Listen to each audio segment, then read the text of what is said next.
بالله من الشيطان الرجيم.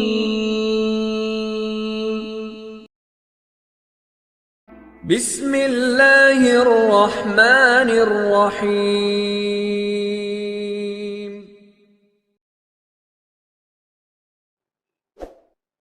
نحمد ونصلي على رسوله الكريم أما بعد فأعوذ بالله من الشيطان الرجيم. بسم الله الرحمن الرحيم.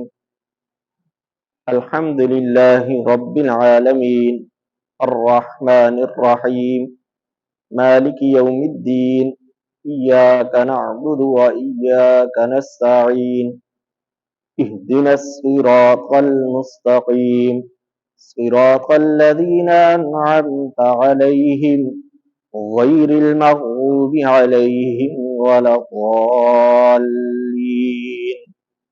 صدق اللہ العظیم. آپ حضرات کے سامنے قرآن مجید فرقان حمید کی پہلی سورت پہلی آیات تلاوت کی ہیں. ان آیات کو سورہ فاتحہ کا نام دیا گیا ہے. سورۃ الفاتحہ اللہ رب العزت نے اس میں بڑی تاثیر اور بڑا اثر رکھا ہے.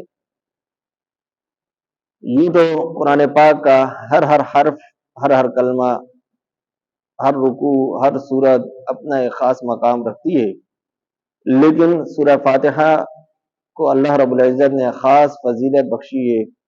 خاص اس کے جو مقاصد ہیں پورے قرآن کے اللہ رب العزت نے اس ایک سورت میں جمع فرما دیے.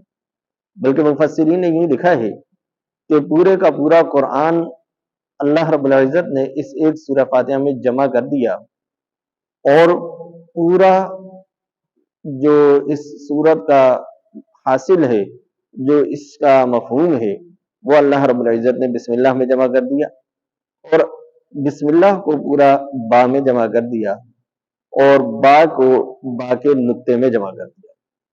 بہرحال اللہ رب العزت نے اس سورت کو بڑی فضیلتیں بخشی ہیں.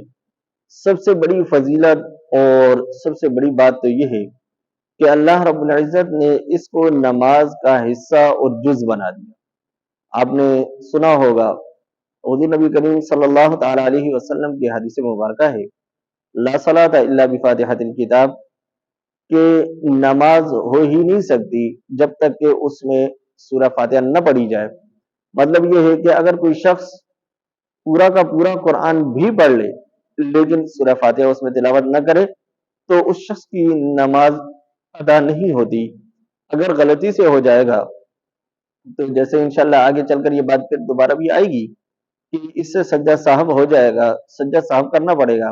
لیکن اگر جان بوجھ کر اس طرح کرے گا تو اس کی نماز ہی نہیں ہوگی، بلکہ اس کو نماز لوٹانا دہرانا واجب ہوگا. تو اتنی خاص فضیلت اللہ رب العزت نے اس کو بخشی کہ نماز جو اہم ترین امور ہے، اہم ترین فرض ہے، اس کا ایک جو ہے اس کو حصہ بنایا اور اس میں اس کو واجب قرار دیا. تو اس کی فضیلت کے لیے اتنی بات ہی کافی تھی، لیکن پھر بھی اس کی بہت ساری فضیلتیں اور بہت ساری اس کے لیے حضور نبی کریم صلی اللہ علیہ وسلم نے اس کے بارے میں ارشادات فرمائے اور باتیں بیان فرمائی. اگر کوئی شخص کسی بیمار کو اس چیز کی بیماری میں سورہ فاتحہ پڑھ کے دم کر دے تو اللہ رب العزت اس کو شفا دیتے ہیں.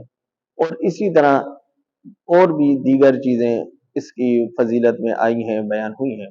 بہرحال ہمارا مقصد یہاں پر اس کی جو ہے وہ فضیلتیں اور اس چیز کی طرف جانا نہیں ہے.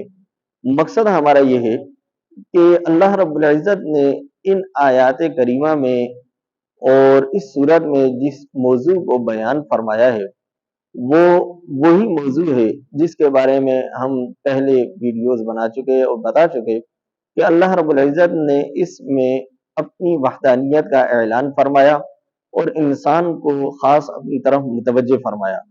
سب سے پہلے تو ہمیں اس کی جو آیات ہیں ان کی تلاوت صحیح کرنے کی کوشش کرنی چاہیے، اور اس کے جو حروف ہیں ان کو ادا کرنے کی صحیح کوشش کرنی چاہیے کہ کس طرح ہمارے سورہ فاتحہ صحیح ادا ہو جائے، تاکہ جس طرح میں نے عرض کیا کہ یہ ہر نماز میں ہر رکعت میں پڑھے جانے والی صورت ہے، تو چونکہ ہر نماز کی ہر رکعت میں ہم نے یہ صورت پڑھنی ہے تو ہمیں اس کو صحیح بھی کرنا چاہیے، اس کی ادائیگی کا ہمیں طریقہ بھی آنا چاہیے۔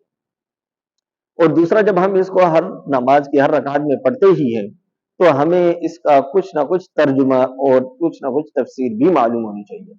تو مقصد ہمارا اصل یہی تھا جس کی وجہ سے ہم نے آپ کی پیش نظر یہ ویڈیو کی ہے۔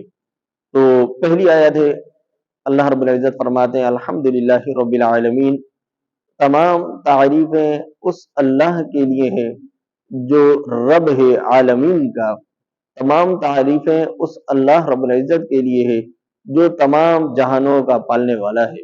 عام مفہوم میں اس کا ترجمہ یہ کیا جاتا ہے کہ تمام جہانوں کا پالنے والا ہے، یعنی رب کا معنی پالنے والے کے کیا جاتا ہے۔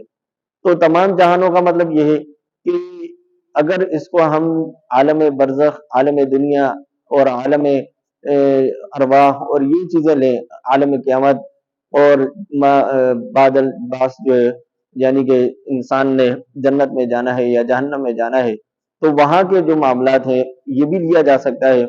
اور اس کا دوسرا معنی بھی ہے، وہ یہ کہ عالم کا مطلب یہ ہے کہ اس دنیا میں ہر چیز، یعنی انسان ہیں، جنات ہیں، فرشتے ہیں، درندے ہیں، چرندے ہیں، پرندے ہیں اور اسی طرح دیگر مخلوقات ہیں، تو تمام کی تمام ہر ایک مخلوق کا الگ ایک جہاں ہے، الگ ایک دنیا ہے، الگ ایک ان کا نظام اور سسٹم ہے۔ تو ہر ایک کو الگ ایک عالم بنا دیا، ایک الگ جہاں بنا دیا۔ تو ہر ایک کا پالنے والا، ہر ایک کو چلانے والا وہ رب کائنات ہے۔ الرحمن الرحیم، آگے اللہ رب العزت نے اپنی دو صفات بیان فرمائی کہ وہ رحمان بھی ہے، رحیم بھی ہے۔ مالک یوم الدین، روز جزا کا مالک ہے، یعنی کہ قیامت کا دن وہی ایک ہوگا کہ جس کی ملکیت اور بادشاہت ہوگی، اور وہی جو ہے اس وقت حکم یعنی کہ اسی کا چلے گا، اس کے سامنے کسی کو بات کرنے تک کی بھی جرت نہ ہو سکے گی۔ ایاک نعبد و ایاک نستعین، اللہ رب العزت نے اس آیت میں ایک بڑا عجیب انداز اپنایا اور بڑی عجیب ترتیب رکھی کہ اصل میں عربی میں جو ترتیب ہوتی ہے وہ قواعد کے اعتبار سے پہلے فعل ہوتا ہے، پھر فاعل ہوتا ہے، پھر مفعول ہوا کرتا ہے، لیکن یہاں پر اللہ رب العزت نے تھوڑا سا نظام الگ کیا، ترتیب الگ بیان فرمائی کہ پہلے مفعول کو کر دیا اور پھر فعل فاعل کو بیان کیا۔ تو اس میں مفسرین نے لکھا ہے کہ اللہ رب العزت نے اس میں ایک خاص چیز کو بیان کیا۔ عربی کا قاعدہ ہے کہ اگر کسی چیز کی طرف خصوصیت کے ساتھ توجہ دلانی ہو اور مخصوص کرنا ہو تو اس میں ترتیب کی رد و بدل کی جاتی ہے، آگے پیچھے کر دیا جاتا ہے۔ تو یہاں پر اللہ رب العزت اگر یوں فرماتے ہیں کہ نعبد ایاک، یوں فرماتے تو اس میں یہ تھا کہ ہم تیری عبادت کرتے ہیں، تو معنی یہ ہوتا کہ ہم تیری عبادت کرتے ہیں مطلب کسی اور کی بھی کرتے ہیں۔ وَإِيَّاكَ نَسْتَعِينُ، وَنَسْتَعِينُ إِيَّاكَ ہوتا تو مطلب ہم تجھ سے مدد مانگتے ہیں اور کسی اور سے بھی مانگتے ہیں، لیکن اللہ رب العزت نے یہاں پر ترتیب الگ کر کے، یعنی رد و بدل کر کے جو قواعد کے الگ تھی، تو اس میں یہ چیز بیان فرمائی، یہ بتلایا کہ جہاں عبادت کا تعلق ہے وہاں پر صرف اللہ رب العزت ہی کی عبادت ہے، صرف اللہ رب العزت کے سامنے ہی سر جھکانا ہے، اور وہی اس قابل اور لائق ہے کہ ہم اس کی عبادت کریں اور اس کی بندگی کریں۔ اور وَإِيَّاكَ نَسْتَعِينُ میں بھی یہی ترتیب اپنائی کہ پہلے مفعول بیان کیا، پھر فاعل فعل کو بیان کیا۔ تو یہاں پر بھی یہی معنی ہے کہ ہم تجھ ہی سے مدد مانگتے ہیں، تیری ہی عبادت کرتے ہیں اور تجھ ہی سے مدد مانگتے ہیں۔ تو یہاں پر اللہ رب العزت نے اس آیت میں ایک خاص چیز کو، جو کہ پورے اگلے جو قرآن کا حصہ ہے یعنی الف لام میم سے سورہ والناس تک، تو اس کا جو اصل مقصد اور مفہوم ہے وہ یہی ہے کہ ہم اللہ کے ہو جائیں اور اللہ کو اپنا لیں، اللہ کے پیارے ہو جائیں اور اللہ کو محبوب ہو جائیں، تو یہ ہے اصل مقصد ہے زندگی۔ تو اللہ رب العزت نے اس آیت میں اس تمام چیز کو، پورے مفہوم کو بیان کر دیا اور بتلا دیا کہ صرف اور صرف میری ہی عبادت کی جائے اور مجھ ہی سے مدد مانگی جائے۔ اگر ذرہ برابر بھی کہیں شک ہونے کی گنجائش بھی ہوتی تو اللہ رب العزت اس آیت کو یوں نہ بیان کرتے۔ پتہ یہ چلا کہ اس چیز میں شک تک کرنا بھی کفر ہے، تو اس لیے اللہ رب العزت نے اس چیز کو واضح کیا. بہرحال ایاک نعبد و ایاک نستعین، آگے اللہ رب العزت نے فرمایا اہدنا الصراط المستقیم.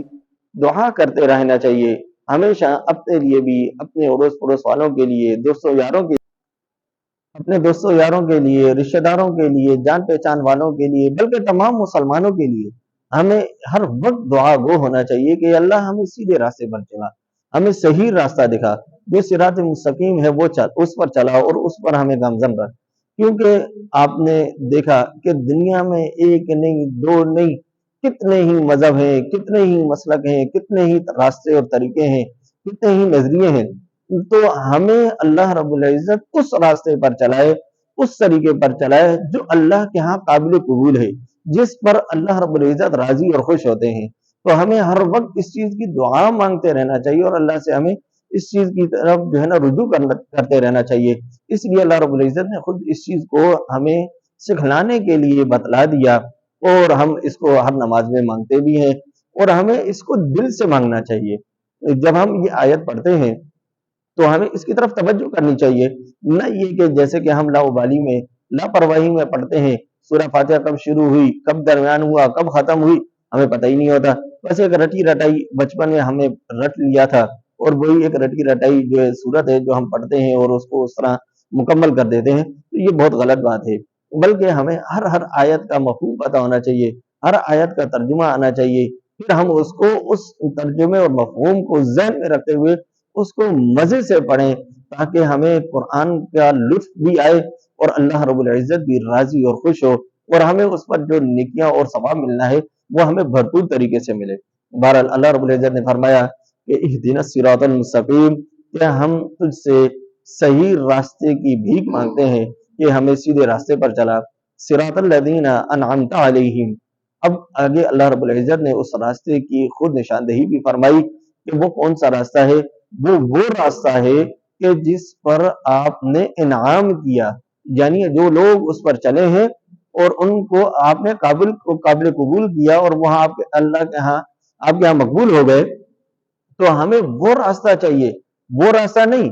صراط الذین انعمت علیہم غیر المغضوب علیہم ولا الضالین، وہ راستہ نہیں کہ جن پر آپ کا غضب ہوا اور جن سے آپ ناراض ہوئے. یعنی کہ ان لوگوں کے طریقے پر ہمیں چلا جو انبیاء علیہ السلام کا طریقہ تھا، جو صحابہ کرام کا طریقہ تھا، جو آپ کے پیاروں کا طریقہ تھا. ہمیں اس طریقے پر چلا، اور جس پر چل کر آپ نے ہمیں بھی ان کی طرح قبول کر لینا ہے اور ہماری بخشش کر دینی ہے. نہ کہ وہ لوگ جن پر آپ کا غضب ہوا، جیسے قوم عاد پر، قوم سمود پر، فرعون پر، اسی طرح قارون، حامان وغیرہ. تو ان پر جو آپ کا عذاب آیا، ابو جہل وغیرہ، اس امت کی اگر بات کریں تو بہرحال ان لوگوں کے راستے پر نہ چلا کہ جن سے آپ ناراض ہوئے. اور یہاں پر یاد رکھیں کہ غیر المغضوب علیہم ولا الضالین، یہاں پر دو جگہ حرف غاد آتا ہے. بعض لوگ اس کو غلط ادا کرتے ہیں. اس کی صحیح ادائیگی ہمیں صحیح طریقے سے سیکھنی چاہیے، اور یہ سنی سنائی بات پہ نہیں جانا چاہیے، بلکہ ایک ماہر قاری مجوید سے ہمیں اس چیز کی تحقیق کرنی چاہیے اور اس کو سیکھنا چاہیے. انشاءاللہ کسی ویڈیو میں آپ کے سامنے اس کی مکمل تفصیل بھی بیان کریں گے، لیکن یہ ہے کہ فی الحال اتنا ہی کہ ہم اس کو صحیح کرنے کی کوشش کریں. سورہ فاتحہ شروع سے آخر تک ہم صحیح ادا کرنے کی کوشش کریں، اور جس طرح مختصراً آپ کے سامنے اس کا مفہوم اور ترجمہ بیان کیا، وہ بھی انسان کے ذہن میں ہونا چاہیے، تاکہ ہم اس کو جب ادا کریں، پڑھیں نماز میں، تو اللہ رب العزت اس کو قابل قبول بھی فرمائے، اور اس پر جو اثر اور اجر مرتب ہونا ہے اللہ رب العزت ہمیں اس سے بھی نوازے. وما علینا الا البلاغ.